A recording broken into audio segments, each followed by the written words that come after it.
Yo, for this episode, you're gonna see a partial sales conversation I had with a potential client. It was gonna be more, but my SD card is kind of maxed out right now. That's also why I'm recording on my phone instead of my camera. So yeah, client is not closed yet. We just did the first round of conversation just to iron everything out. So if this client does get closed, be ready to see him more on the channel. So you guys enjoy this conversation and see you guys tomorrow. All right. Like I told you on DMs last night, I kind of made a brief strategy. Okay. But that's just from the data that I could get. So first thing we're going to do is we're going to actually, I'm just going to ask you a couple of questions just to see where you're at. Let me make sure it's screen recording perfect.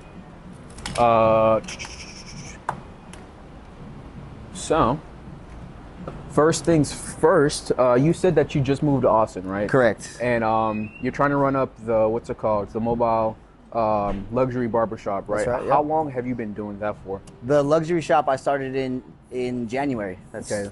month one. Jan.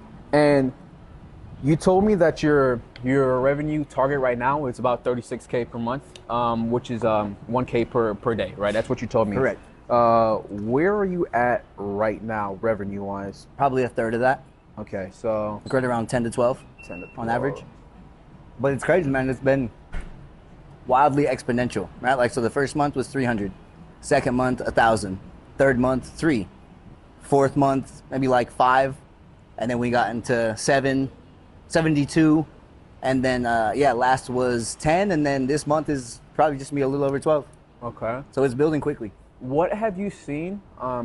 What's the main thing that's like driving your revenue right now? Is it word of mouth? Yep, not how I met you. Okay. Just so like that. word of mouth. Guerrilla marketing. I love it. That's what it is, bro.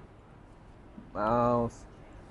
And thinking long term, do you still want word of mouth to be the main thing that's growing your business, or No, are you look, looking into other avenues? Ideally, I'd like it to be socials, but Okay. at that, on that avenue, I'm so time poor to actually become a content creator, just because of how exponential growth is. Yeah.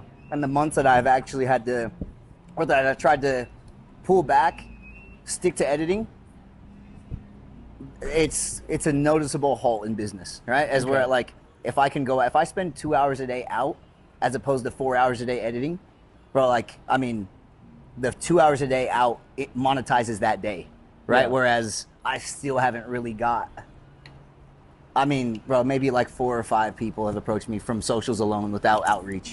Okay. And I don't mean via like paid ads, or I just mean people stumbling Through across organic. a page. Yeah, Yeah. correct, yep.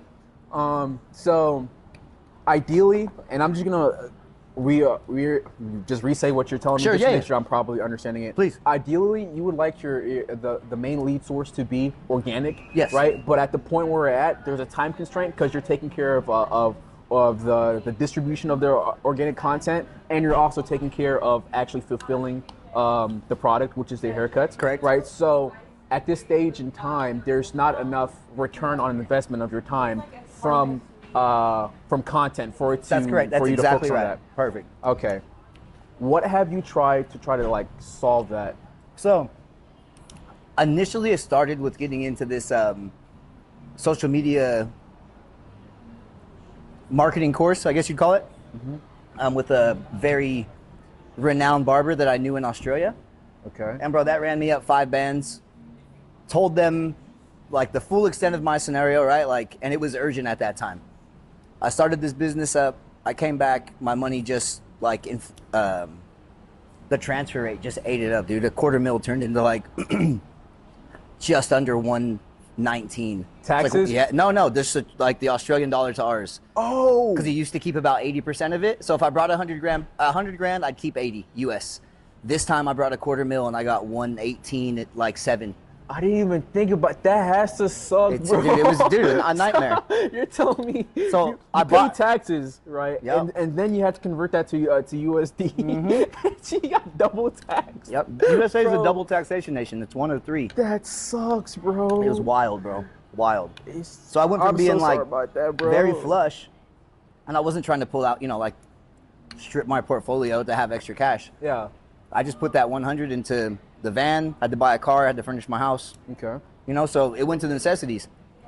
And I had like 30, 40 set aside. But bro, that shit just got chewed up. Yeah. So there was a point where I was like making rent as it was due. You know what Yeah. I mean? Like literally check to check. Yeah. Thank God I'm not in that position anymore because now I can actually catch my breath and be like, all right, what's in that stage? You're in a panic, right? Yeah. You're like, fuck. Am I gonna be home? Am I gonna be living in this motherfucker? What's going on? You can't sleep. No. You're waking up at 3 a.m. Like, sweating. what else can we try? What else can we try? So it was just a grind, man. I know exactly So what you mean, to bro. give that dude that last 5 and then not have that model fit what I needed, I was like, you know what? Content's gonna have to take a back seat because I just spent one of my last $5,000 pools on something that didn't add any value. Yeah. I spoke to him about it once. He kind of mitigated the plan, or adjusted in terms of like where I was with things. He's like, so how about you just do this? In the next 2 weeks, do a before and after, and do something else, like a review on as a post. And I kind of took that on board, and I just went nuts. So for a week straight, I was doing like A grade